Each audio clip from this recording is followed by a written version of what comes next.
Olá, quarto no ar, como é que vocês estão? Espero que estejam todos bem. E hoje nós vamos continuar a 30ª semana, certo? Então, hoje nós estamos aqui na terça-feira, dia 26 de outubro. Nesse dia 26 de outubro, terça-feira, nós vamos à nossa aula 4 com matemática no livro, matemática impressa e língua portuguesa com hora da leitura. Então, aqui em matemática, nós vamos ver alguns problemas com adição e subtração, tá? É mais para ver, assim, a questão do seu raciocínio, como é que você tenta resolver essas situações. Então, aqui nós temos uma historinha, né? Que a Giovana, ela tem 23 lápis de cor, e o Júlio, ele tem alguns lápis, mas eu não sei a quantidade exata de lápis que ele tem, certo? Só que eu sei que, juntos, no caso, eles têm 55 lápis, tá? Então, eu tenho a informação do quanto a Giovana tem, eu não sei quanto que o Júlio tem, mas eu sei que os dois juntos dá 55. Lembra da conta inversa, né? Da conta que você faz ao contrário dessa daí? Então, você imagina, juntos eles têm 55. Então, se eu descontar aí a parte da Giovana, o que vai sobrar? A do Júlio, né? Então, você vai fazer a continha aí e vai responder ali, o Júlio tem tantos lápis, certo? É como se fosse um número oculto. Aí depois você tem um probleminha aqui assim, ó. Numa fábrica de roupas, eles produziram num total de 8.600 camisetas. Isso é todas as camisetas juntas, tá? E eles produziram de várias cores, né? Azul, preta, vermelha, amarela. Só que de azul são 1.500 e as vermelhas são 2.500, certo?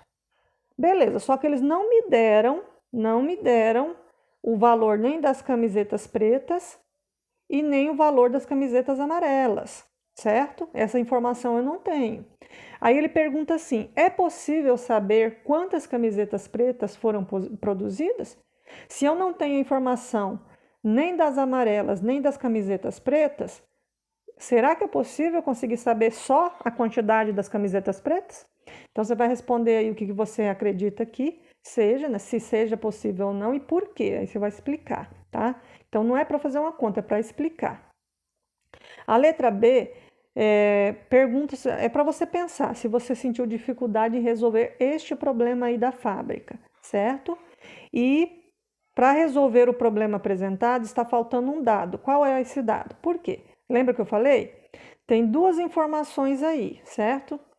Se eu tenho a quantidade das camisetas azuis, eu tenho as quantidades das camisetas vermelhas, né? E eu tenho o total de todas.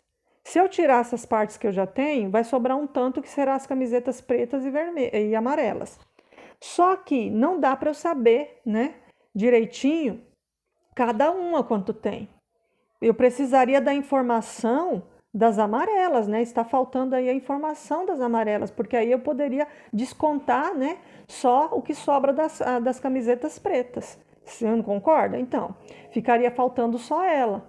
Mas como não está faltando só as camisetas pretas, a informação, aí fica complicado de conseguir descobrir, certo?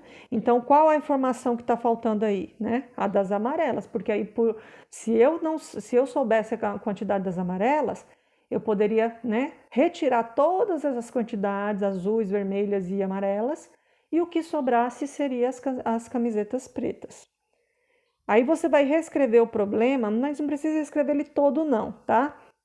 Aqui nessa letra D, como seria possível resolver essa conta? Ou seja, pensa qual a informação que está faltando e o que eu escreveria no problema para resolver essa situação. Ou seja, se está faltando a informação das camisetas amarelas, que seria isso que me ajudaria a fazer a conta, descobrir quantas camisetas pretas estão sobrando ali, e como é que eu escreveria isso no problema, certo? Você vai imaginar como colocar essa informação no problema. Como você vai colocar essa informação no problema, ok? E aqui nós começamos a fazer umas contas com pesos, né? Aqui você tem algumas gramas, ó, que o Luan, no caso aí do personagem Luan, ele dividiu aqui, né, em 2 pratos de uma balança. Então, aqui ele tem, no prato 1, 5 gramas, 9 gramas e 3 gramas. No prato 2, ele tem 12 gramas e 5 gramas. Observe que está bem equilibrado. Por que motivo? Bem equilibrado, ó, tá vendo? Não está pesado nem para um lado nem para o outro. Isso significa que os dois lados têm o mesmo peso, né? Os dois lados estão com o mesmo peso. E sobre isso você vai responder nas questões abaixo. Por exemplo, a letra A pergunta: ele pede, né? Escreva a operação que representa a massa total das caixas no prato. Quando ele fala massa, ele está falando do peso, tá? Porque dentro da ciência, da física, a gente fala massa como peso. Aliás, o peso, né, como massa. Então, quando ele fala massa, é o peso, tá? Então, essa massa aí, esses pesos que estão aqui no prato 1, qual é o total deles juntos? Você vai fazer uma continha bem simples aí, ok? E nesta letra B, né, ainda falando dessa balança, você vai escrever a operação que representa a do prato 2, tá? Você vai fazer o total desse do prato 2.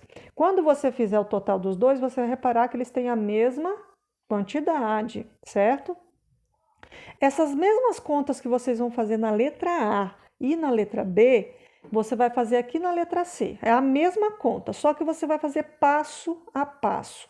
Você vai colocar todas as gramas que tem em cada prato. Aí ele já começou, 5 gramas, aí qual é a próxima que está faltando aqui e mais aqui, no primeiro prato. Aí depois você vai fazendo as contas parceladamente, ou seja, parte por parte. Você vai juntar essa parte aqui, certo? Para dar a resposta aqui. E repete o que você não está usando, que é esse aqui, ó, tá vendo? Esse aqui.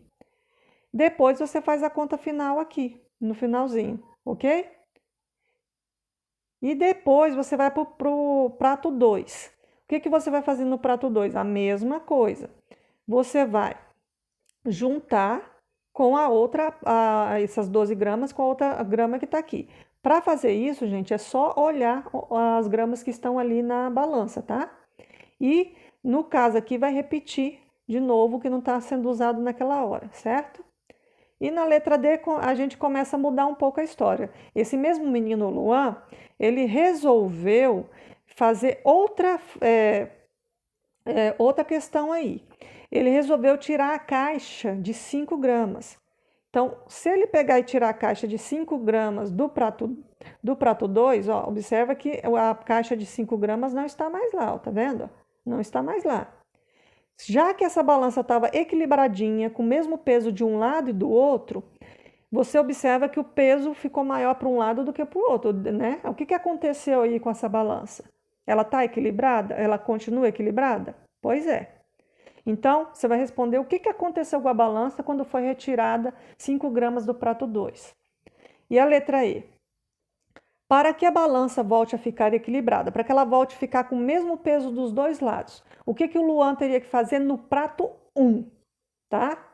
Já que ele tirou 5 gramas lá do prato 2, o que ele teria que fazer no prato 1, para ficar de novo igual, equilibrado, tá? Pensa aí e responda. E a 4, o Luan fez uma nova colocação, né, de pesos aí, de massas. Então, ó, veja como o Luan colocou outras caixas nos pratos da balança. Se ele quiser colocar uma caixa de 2 gramas no prato 1, qual é a massa da caixa que ele deve colocar no prato 2? Ou seja, vamos imaginar que ele vai querer colocar mais uma caixinha aqui, de 2 gramas, certo? Se ele fizer isso, o prato 2 vai ficar mais leve, né? Porque ele está acrescentando no outro. Então, para continuar equilibrado, para continuar com o mesmo peso dos dois lados, o que ele teria que fazer aqui no prato 2? Se ele colocar 2 gramas no prato 1, certo? Aí você pensa e responde ali embaixo, ok? E continuando a nossa aula 4, agora na parte impressa, né? Com matemática também. Então, nós vamos fazer aquela multiplicação. Lembra que a gente fez uma mesma atividade igual essa, só que da tabuada do 2 e da tabuada do 3 semana passada. Do mesmo jeito, você vai fazer agora a tabuada do 4 e a tabuada do 5, certo? Bem facinha. Você vai fazer o quê? Colocar as multiplicações em forma de adição, certo? Igual tá nos exemplos aqui, ó. Então, nós temos aqui, ó, 4 vezes o 0. Quer dizer que você repetiu o 0 4 vezes, que vai dar 0. A mesma coisa está no próximo. 4 vezes o 1. Você repetiu 1, né? 4 vezes, tá vendo? E aí que dá 4, juntando. Então, você vai fazer a forma em adição de cada uma das multiplicações e fazer o resultado, ok? Você vai fazer isso com 4 vezes e vai fazer isso com 5 vezes. É a mesma atividade que nós fizemos semana passada com 2 e com 3. Só que agora você vai fazer com a do 4 e com a do 5, certo? E para terminar nossa atividade de hoje, a hora da leitura. Você vai fazer toda a leitura deste livro aí, A Zizi, o Menino Viajante, né? E depois você vai escolher uma parte e mandar um áudio ou um vídeo com a sua leitura para mim, ok? Então, por hoje é só, até a próxima.